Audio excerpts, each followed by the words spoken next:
Is Daniel Day-Lewis an actor or a chameleon? His method acting is so extreme, it blurs the line between performance and possession.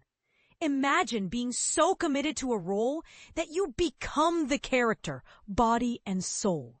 That's Day-Lewis, a man who sacrificed comfort, sanity, and even his own identity to deliver some of the most raw, unforgettable performances in cinema history.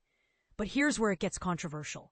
Is his dedication genius, or is it self-indulgent madness? Let's dive into the wild, often bizarre world of Daniel Day-Lewis's method acting and decide for ourselves. Early roles, the birth of a method master. Day-Lewis first caught the world's attention with his chameleon-like ability to transform.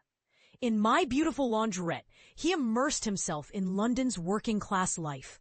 While in A Room with a View, he refused to break character, even off-camera. This was just the beginning.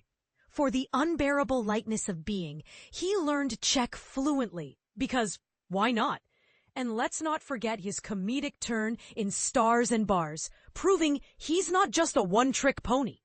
But it was his early roles that laid the foundation for what would become his signature style, disappearing into characters so completely that the line between actor and role vanishes. My Left Foot, 1989. When acting becomes endurance, portraying Christy Brown, an Irish writer with cerebral palsy, Day-Lewis didn't just act, he lived.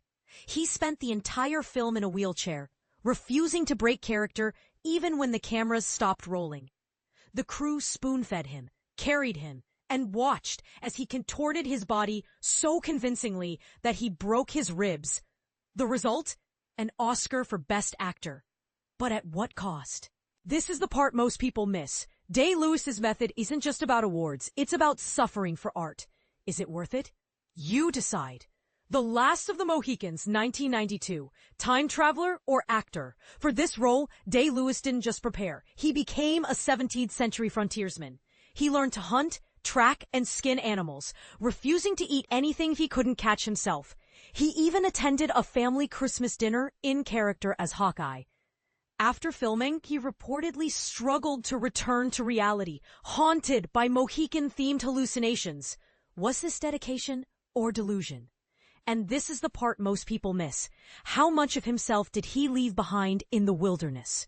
In the Name of the Father, 1993, Torture for Truth. Day-Lewis's commitment to In the Name of the Father was nothing short of extreme. He lived in solitary confinement in an abandoned prison, endured 9-hour interrogations, and lost 50 pounds. His performance was so raw, so real, that it's hard to watch without feeling the weight of his sacrifice. But here's where it gets controversial. Did he cross the line between acting and self-harm? Is there a point where the pursuit of authenticity becomes dangerous? The Crucible, 1996, Living in the Past. For The Crucible, Day-Lewis refused to bathe, built his character's house with 17th century tools, and even married the playwright Arthur Miller's daughter, though that last part might be a coincidence. Or is it? His immersion was so complete that it raises a question. Where does the character end and the actor begin? And this is the part most people miss. How much of Day-Lewis's personal life has been sacrificed for his art? The Boxer, 1997, punches, tattoos, and a breakdown. Day-Lewis trained for 2 years with professional boxers, took real punches, and even got tattoos for the role. The experience was so draining that he quit acting altogether, resurfacing years later as a cobbler in Florence. But here's where it gets controversial. Was this a choice, or did his method acting push him to the brink? Is there a point where art becomes a form of self-destruction? Gangs of New York, 2002, almost dying for the role. Martin Scorsese coaxed Day-Lewis out of retirement to play Bill the Butcher, a role that nearly killed him. He apprenticed with real butchers, sharpened knives between takes, and refused modern medicine, almost dying from pneumonia. His only concession to the modern world? Listening to Eminem to channel his rage. But this raises a question. Is his dedication admirable, or is it reckless? There Will Be Blood, 2007, scaring off co-stars. Rumor has it Day-Lewis's intensity scared off the original actor playing Eli Sunday, who was replaced by Paul Dano. Day-Lewis studied mining techniques, isolated himself for months, and developed a gravelly voice that was equal parts John Huston and oil-soaked greed. The result? Another Oscar. But here's where it gets controversial. Did his method enhance the film, or did it create an unnecessarily hostile environment? Lincoln, 2012. Reincarnation, not roleplay. Day-Lewis initially turned down the role of Abraham Lincoln, but eventually disappeared into history. He spent a year preparing, reading over 100 books, and perfecting Lincoln's voice and posture. On set, he was addressed only as Mr. President, even in text messages. Was this cosplay? No, it was reincarnation. But this raises a question. How much of Day-Lewis's own identity has been lost in the process? Phantom Thread, 2017. Stitching characters with blood, sweat, and thread. For Phantom Thread, Day-Lewis apprenticed under a master tailor, learning to sew garments by hand.